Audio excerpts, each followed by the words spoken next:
Axiom Verge is basically a new Super Metroid.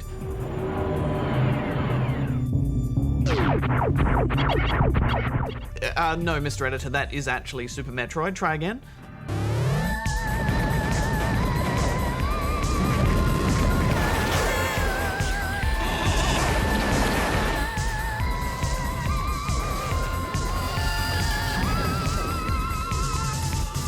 That's better.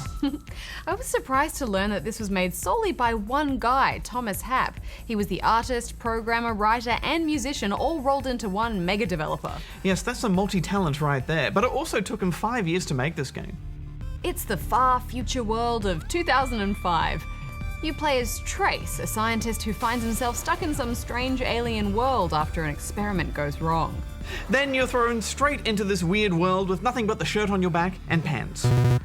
Yes, although there is an Easter egg that lets you take your pants off. Well, I think pants should be optional in every game. Pants or no pants, you set off exploring, finding new weapons and power-ups to try, and unlock new parts of the world. It's super traditional Metroid exploration. Even the style of the map is the same as Metroid. Although the map is probably my only real complaint. I just got a bit frustrated with it towards the end of the game. There's no objective markers anywhere and no guide to what equipment or powers will unlock doors. You just have to find your own way and try and remember where everything is for yourself. Yeah, I didn't mind that though. I thought the game was pretty good at signposting where to go. You do always have to keep a mental picture of the world in your mind, but I always knew of some new area to go and explore. I was never really lost. Really? I felt lost for ages. There were a few times where I ended up just going completely the wrong way and had almost no idea where to go next. Just like a little arrow or something to point me in the right direction would have been nice. But that's part of the experience, Hex. A sense of mystery and exploration, not knowing where to go. Being frustrated. Okay. Anytime I did end up going the wrong direction or backtracking, there was always some little secret I'd find along the way. So I was always making progress. It's really hard to find some of those secrets though, isn't it? Yes, well, they are called secrets. Yeah, well, I'm saying it's really good that they're so well hidden because then it feels really rewarding when you do actually discover one. For example, you have this mining drill that can break through special bits of wall, but secret walls don't give you any hint that they're there. Yes, the best you can hope for is something in the level design or platforming that hints that there's a secret passage nearby. There's no cracked bricks or anything like that, so I just ended up drilling pretty much every wall just in case. Tell me about it. I think I extended my playtime by at least a few hours just because of my compulsive need to drill. These are the things us gamers do.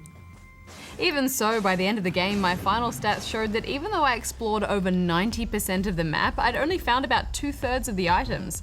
So many hidden treasures. There's a huge amount of guns and gear to find.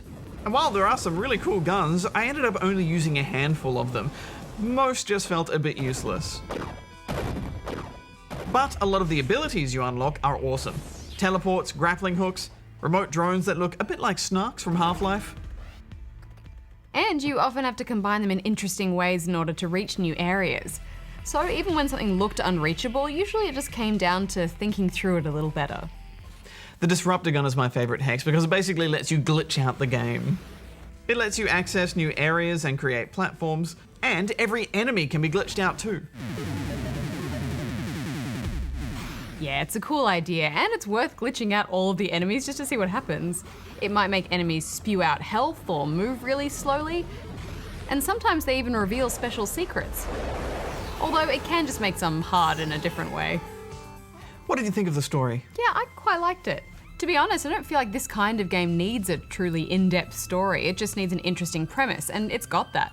And, you know, there's some fun little twists and turns in there too. Yeah, for me these games live or die on how well they can create intrigue and mystery with their level design and art. And in that respect, I think he's nailed it. There's some great locations and the soundtrack really sets the mood. It's a world you want to explore and learn about. Absolutely. We should wrap this up though. Final thoughts? I feel like this is a game which got lost in the 80s and has only just been uncovered. It's a great mix of nostalgia and timeless design. I'm giving it 4.5. Yeah, I agree. This is the best Super Metroid since Super Metroid, and I'm amazed that one guy did it all. I'm giving it 4 out of 5.